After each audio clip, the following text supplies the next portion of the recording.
So I've just given one example, one methodology that I've worked with, which was called co-sourcing alliance. So we put together this idea of the first step is to build a healthy relationship between the client and the third-party provider, and much of that is how are we going to fight. And my philosophy is let's have one bunker, not two bunkers, when the problems arise, because there will always be problems, as there is in life. So after having those conversations about how we're going to deal and how we want to be with each other, we need to ask the question, are we still committed to this partnering relationship? But remember, it comes from building a healthy relationship already, and we have a heads of agreement that actually details a memorandum of understanding of how we're going to work together. So obviously the next bit in this partnering is to get the commercials right. So obviously the partnering workshop that we've just spoken about, I've conducted. You can see on the left-hand side there I run a simulation called Red Blue, which is a fantastic education tool for people who are focused on partnering, and I would encourage people to use it. I'm going to give you a link to my book which details Red Blue in detail, and I'm very happy to come and talk to people if they'd like to conduct it in their own organisations. But it's a fantastic tool to develop partnering capability and collaborative capability. So in here you can see that we're saying that we're going to build collaboratively, that means together, the client and the 3PL, a cost model that's transparent to both parties. We have the costs, real costs. It's an open book environment and real open book, not pretend. And there's only one set of books. Now to do that, the third party has to trust the client that they're not going to be abused. So we're actually we're breaking down a master-servant relationship to one where we can work as equals. So as I said, not for the faint-hearted, and this is an iterative process. It's not we get it right once and that's it. We're always working on it, always working on relationship, perhaps like our friendships and our intimate relationships. We can't just sign up and do nothing thereafter and expect everything to be right. So the last bit here is the successful implementation, which is obviously the most important part, and that's a continuous communication process. I do a lot of conflict capability work here and ensure people can resolve conflict without destroying the relationship, but we need it to be robust and we need it to be focused on the issue and not the person. And so much of my work is how to fight fair, and as I said, in one bunker, not two bunkers, and trusting each other that we can work it out no matter what happens. So I just provide this as a sort of picture of the transition from traditional contracts to more collaborative ones, and you can see some of these aspects are about the sort of information that's shared.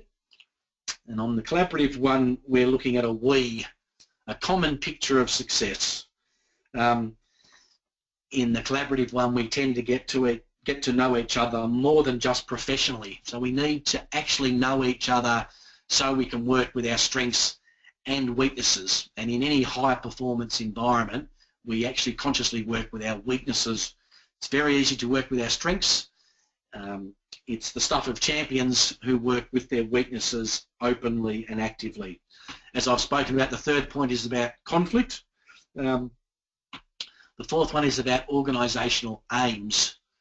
And so for successful partnering, we need to have clear intentions and joint strategic aims, and often joint values and behaviours in terms of how we're going to behave.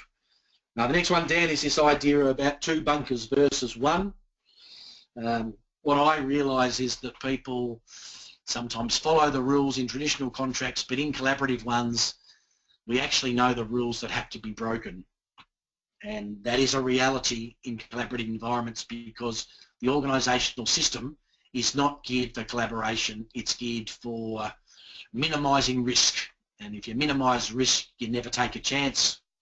And so it is a different environment to be working in. There's a real challenge in terms of sharing confidential information.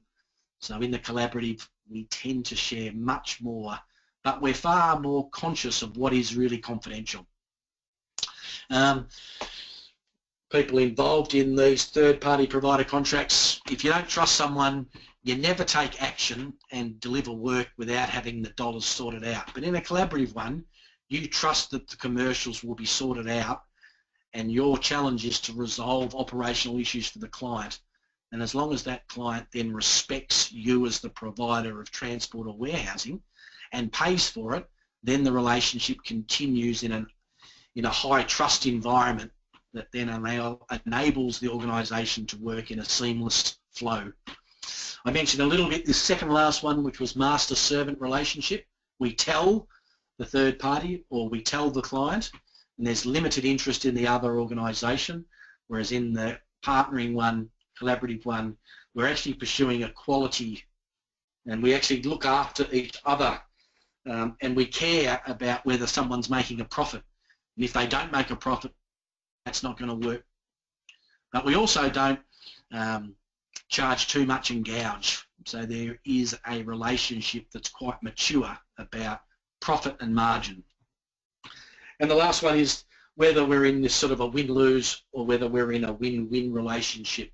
And so they're the sorts of things that transition from traditional contracts to a more collaborative one.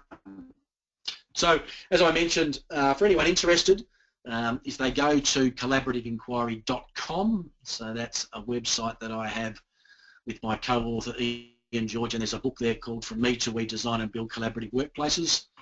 That highlights a 5-year partnering relationship with a group of 10 organisations that was certainly driven by inspirational leadership. So feel free to download a book, and it's free of charge, as I said, and there's some other content in there that may be of value to you, and certainly give me a call if you'd like anything clarified.